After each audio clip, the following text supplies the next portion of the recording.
हुआ था उसका नतीजा आ चुका है। 10 जनवरी को उसके नतीजे आए हैं और इन नतीजों के बाद एक और चर्चा जो है वो लगातार सामने आ रही है कि काफी अभ्यर्थी जो है वो ये कह रहे हैं कि आप जो इस रिजल्ट में खामियां हैं, कई तरह की खामियों के जो है वो शिकायतें मिल रही है। मैं इस वक्त हरियाणा कर्मचारी चयन आयोग के चेयरमैन भोपाल सिंह खत्री के साथ हूं और जो सीईटी के रिजल्ट के बाद जो खामियां जो सामने आ रही है, जो अभ्यर्थियों की दिक्कतें हैं, उन पर बात करेंगे। इसके साथ ही अब सीईटी का रिजल्ट आने के बाद जो ग्रुप सी की भर्ती निकलनी है उसकी क्या तैयारी है, इस पर भी बातचीत करेंगे। सर, सबसे पहले यही कि सीईटी जिस मकसद से आपने ये इतना बड़ा एक एग्जाम लिया, उसके बाद अब नतीजे 10 जनवरी को आ चुके हैं, आप ये मानते हैं कि पूरी तरीके से ये सही तरह से एग्जाम कंडक्ट हो गया और नतीजों के रूप में सामने आ गया?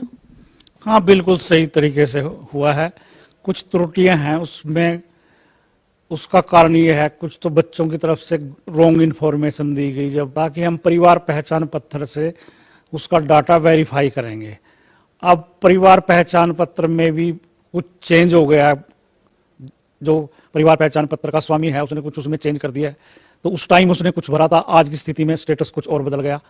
किसी के घर में नौकरी नहीं है, इस तरह नौकरी वाकई नहीं है, पर 1,80,000 की कैप भी है कि नंबर उसी को मिलेंगे जिसकी इनकम 1,80,000 से कम है। तो उसने तो अपना दावा किया था ना, उसके घर में नौकरी नहीं है, नहीं थी भी नहीं, पर ये कैप की जानकारी उसको नहीं थी। तो इस तरह की कुछ त्रुटियां हैं जिनको ठीक करने के लिए पोर्टल खोल रहे हैं आज या कल में, और एक परफॉर्मा दे रहे हैं उसको, तो वो ऑनलाइन ही हमारे को सारी चीजें अपडेट करके देगा कैंडिडेट जो उसको त्रुटि लगती है।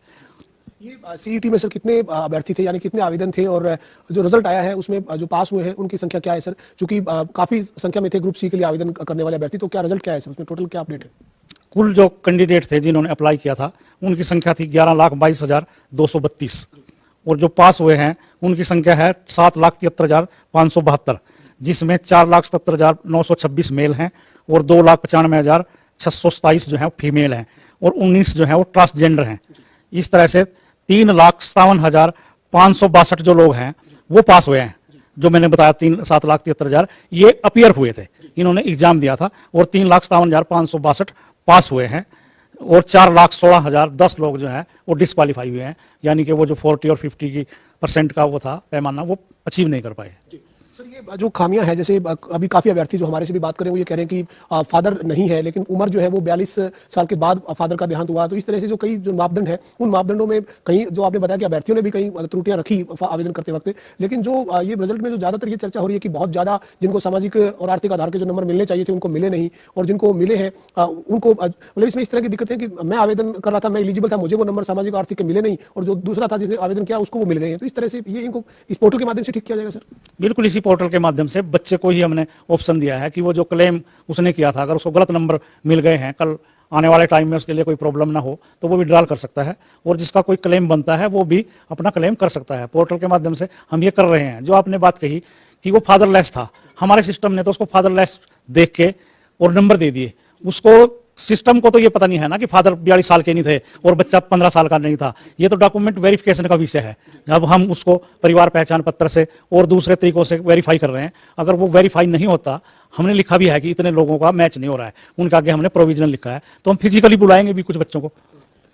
जैसे आपने ये कहा कि जो जिनकी दिक्कतें हैं, यानी मेरे को अगर फायदा मिल गया, नंबर मेरे को गलत तरीके से सामाजिक आर्थिक वाले नंबर मिल गए, आपने मौका दिया है कि जिनको त्रुटि ठीक करवानी है वो ठीक करवा सकते हैं, लेकिन अगर किसी को मौका मिला हुआ है, यानी गलत तरीके से उसको नंबर मिल गए हैं, तो वो तो आपकी आगे जो भर्ती प्रक्रिया होगी उसमें भी अड़चन रहेगी आपको?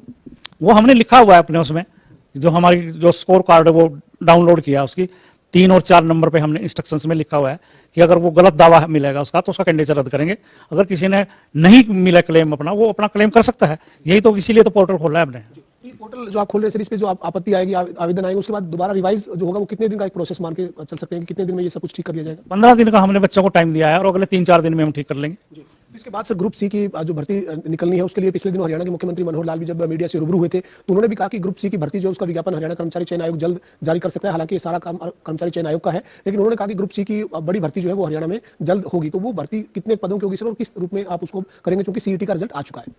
लगभग 42,000 पोस्टें हमारे पास सरकार की तरफ से आई हैं, जिसमें अगर 7,500 हम टीचर छोड़ दें क्योंकि वो सीटी के अंतर्गत नहीं आते, उन एचटेट लागू है, तो लगभग 36,000 जो है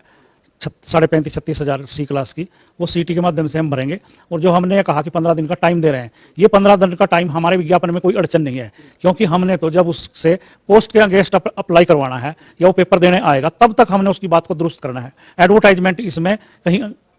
आड़े नहीं आती, तो हम एडवर्टाइजमेंट तो हम जल्दी करने जा रहे हैं। तो सर ये जो अभ्यर्थी पास हुए हैं 4 लाख के करीब अभ्यर्थी जो है वो जिन्होंने उत्तीर्ण किया है, अब आप जो 40,000 के करीब जो भर्ती करेंगे जिन पदों पर अलग अलग विभाग में भर्ती होगी, तो फिर किस तरह से कोई कोई क्या फार्मूला रहेगा, मतलब कैसे कोई एक सेम नेचर की भर्ती है उनके लिए एक साथ एक एग्जाम कंडक्ट करेंगे या किस रूप में करेंगे? हम इन सारी पोस्टों के जो 36,000 के लगभग हैं, हमने 52-53 ग्रुप बनाए हैं इनके, जो कॉमन नेचर की क्वालिफिकेशन है उन सब का हम एक पेपर लेंगे, और ये हमारे इस तरह से 52-53 ग्रुप बन गए हैं। हम हर पोस्ट का अलग अलग एग्जाम ना लेके कुछ एग्जाम हम कॉमन लेंगे, जैसे जेई सिविल है, हमारे पास तो 26 डिपार्टमेंटों की रिक्विजिशन है, बट हम एक ही पेपर लेंगे और बच्चे से प्रेफरेंस पूछेंगे आप कौन से डिपार्टमेंट में जाना चाहते हैं। इसी तरह से जो कॉमन ग्रेजुएट के बच्चे हैं या कॉमन +2 के बच्चे हैं, उनका एक ही पेपर लेंगे और पोस्ट की प्रेफरेंस भरवाएंगे कि आप कौन सी पोस्ट पे जाना चाहते हैं। तो ये एक ग्रुप बना दिया जाएगा, उस ग्रुप के अंदर अभ्यर्थी जो है उनकी संख्या किस रूप में रहेगी सर? कितने, मतलब एक मान लीजिए पटवारी भर्ती करना है तो पटवारी के 500 पद हैं, तो कितने लोगों को सीईटी क्वालिफाई है उनको उसमें शामिल किया जाएगा? एक बार तो हम जिन्होंने क्वालिफाई किया है सबसे आवेदन कराएंगे, और फिर हम पोस्ट के अगेंस्ट जो 4 गुना लोग हैं मेरिट के लोग, जिनका हमने फर्दर टेस्ट लेना है, वो चिन्हित हम करेंगे कि हमारे पास तो 4 गुना की मेरिट ये है, ये पेपर देने के लिए आए। सिर्फ उन्हीं लोगों का जो है कार्ड, जो एडमिट कार्ड है वो जनरेट करेंगे या अपलोड करेंगे। तो ये जो ग्रुप सी की जो आप भर्ती जो करीब 36,000 पदों की बता रहे हैं सर, ये मान के चला जाए कि अब आप जो त्रुटियों के लिए जो आपने पोर्टल पे समय दिया है उसके बावजूद आप विज्ञापित करने के लिए कोई बाधा नहीं है, और जल्द यानी आने वाले 2-3 महीने में ये सारी प्रोसेस की तरफ आगे बढ़ते दिखेंगे? बिल्कुल 2-3 महीने में करेंगे, ये दोनों चीजें पैरेलल चलेंगी, उधर उसकी दुरुस्ती भी हो रही होगी स्कोर की और इधर एडवर्टाइजमेंट भी चल रही होगी, तो ये एडवर्टाइजमेंट और ये आपस में कोई क्लैश नहीं है इनका, ये दोनों पैरेलल चलेंगे। और मार्च में हम लगभग एग्जाम शुरू कर देंगे अगले जो पोस्ट के अगेंस्ट है। अभी हमने देखा कि 27 फरवरी से और लगभग 26 मार्च तक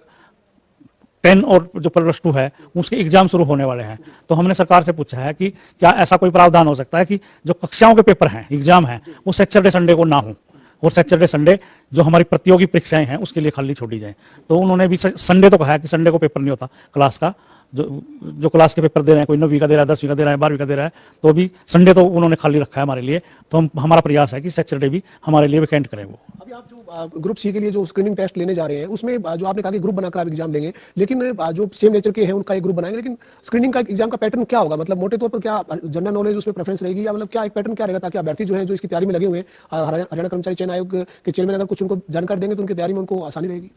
हमने पहले भी मीडिया के माध्यम से और आपके माध्यम से भी ये कहा है कि जो हम अगला एग्जाम पोस्ट के अगेंस्ट ले रहे हैं उसमें हम ज्यादातर विषय जॉब ओरिएंटल पूछेंगे, कि उसकी पोस्ट जो जैसे जेई सिविल है तो हम लगभग उसको 60 से 70% सिविल इंजीनियरिंग पूछेंगे, और जो 40 नंबर का या 30 नंबर का है वो बाकी जीके, हरियाणा की जीके, उसकी मैथ, साइंस, ये सारी चीजें हम 40% में रखेंगे। 70% लगभग 60 से 70% हम सब्जेक्ट सी पूछेंगे उससे। जैसे कोई टीजीटी इंग्लिश का पेपर देने जा रहा है तो 60 से 70% इंग्लिश के बारे में, टीचिंग के बारे में पूछेंगे, 30 से 40% हम कुछ और चीजें पूछेंगे उससे जो उसकी अवेयरनेस की चीजें हैं। अभी ग्रुप डी के लिए भी आपको सीईटी लेना है, तो इस बार के अनुभव से आप ये मानते हैं कि नेशनल टेस्टिंग एजेंसी ने और हरियाणा कर्मचारी चयन आयोग ने मिलकर संयुक्त तौर पर इसका जो कंडक्ट इस एग्जाम को किया, और रिजल्ट जब डिक्लेयर हुआ तो कुछ त्रुटियां भी सामने आई, तो ऐसा लगता है कि हरियाणा कर्मचारी चयन आयोग अपने स्तर पर ही ग्रुप डी का एग्जाम कंडक्ट करवा सकता है, या फिर नेशनल टेस्टिंग एजेंसी के साथ मिलकर ही आगे ग्रुप डी के एग्जाम को लेने की तैयारी करेंगे? नहीं, अभी तक तो एनटीए ही पेपर लेगा हमारा, दोनों सी और डी के लिए उनसे एग्रीमेंट हुआ, हमारा भी और सरकार का भी। एनटीए ही पेपर लेगा, और जो पहले सी में हमने कुछ कमियां देखी हैं कि सेंटर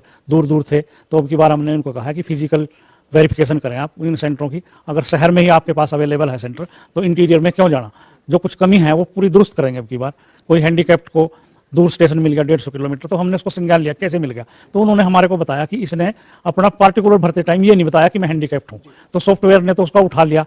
तो उसको हैंडीकैप्ड का सर्टिफिकेट जब उसने अपलोड नहीं किया था या कैटेगरी नहीं भरी थी, तो इस तरह की समस्याएं कुछ थी, तो वो अब की बार पूरी फिजिकली वेरीफाई करके एग्जाम कंडक्ट कराएंगे। अंतिम सवाल है सर, ग्रुप सी की तैयारी कर रहे जो अभ्यर्थी हैं, जो बच्चे हैं, उनको एचएसएससी के चेयरमैन की क्या अपील है, क्या कहना चाहिए उनको? मेरा ये अपील है कि वो पूरी तैयारी करें और उनकी जो योग्यता है उसको इग्नोर नहीं किया जाएगा, और जो पारदर्शिता, मेरिट सीएम साहब की और हमारा सरकार का लक्ष्य है और उस पर पूरी तरह से लागू होगा। और जो हमने ग्रुप की वो लेके आए हैं कॉमन की, इसमें ज्यादातर बच्चे एडजस्ट हो जाएंगे। जो डर है बच्चों को कि मेरे को पेपर देने का मौका नहीं मिलेगा, ऐसा वहीं होगा जहां एक सिंपल सी क्वालिफिकेशन है, जैसे ग्रेजुएशन है या +2 है। टेक्निकल पोस्टों में शायद ऐसा ना हो, जितने भी लोग क्वालिफाई हैं सबको शायद मौका मिले अगला एग्जाम देने का। तो इस बात से ना घबराएं, मैक्सिमम लोगों को पेपर देने का मौका मिलेगा।